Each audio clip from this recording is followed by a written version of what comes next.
Quand on semble douter de l'amour de Dieu et manquer de confiance en ses promesses, on le déshonore et on contriste le Saint-Esprit. Qu'éprouverait une mère dont les enfants se plaindraient constamment d'elle alors qu'elle ne désire que leur bien et que le but constant de sa vie est de veiller sur leur intérêt et d'assurer leur bonheur. S'il doutait de son amour, cela suffirait pour lui briser le cœur. Que penseraient des parents que leurs enfants traiteraient de cette manière? Que peut penser de nous notre Père Céleste quand nous ne croyons pas à l'amour qu'il a porté à donner son Fils unique afin que nous ayons la vie? L'apôtre écrit, lui qui n'a point épargné son propre Fils, mais qui l'a livré pour nous tous, comment ne nous donnera-t-il pas aussi toutes choses avec lui? Romains 8, 32. Et pourtant, ils sont nombreux ceux qui, par leur action, si ce n'est par leurs paroles, disent « Ce n'est pas pour moi que le Seigneur parle ainsi.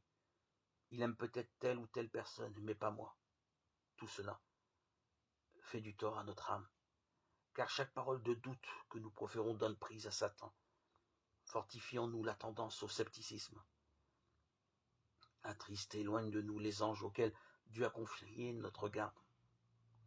Quand Satan nous tente, ne laissons pas échapper une seule parole d'incrédulité ou de découragement.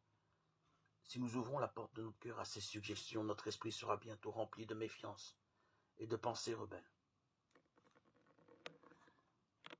Et si nous exprimons nos sentiments, chaque doute que nous énoncerons non seulement réagira sur nous, mais jettera une semence qui germera dans la vie d'autrui et portera des fruits dont il nous sera sans doute impossible d'arrêter la croissance.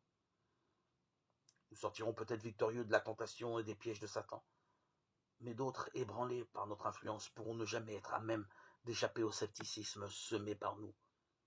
Combien il est important que nous ne prononcions que des paroles pouvant communiquer la force spirituelle et la vie.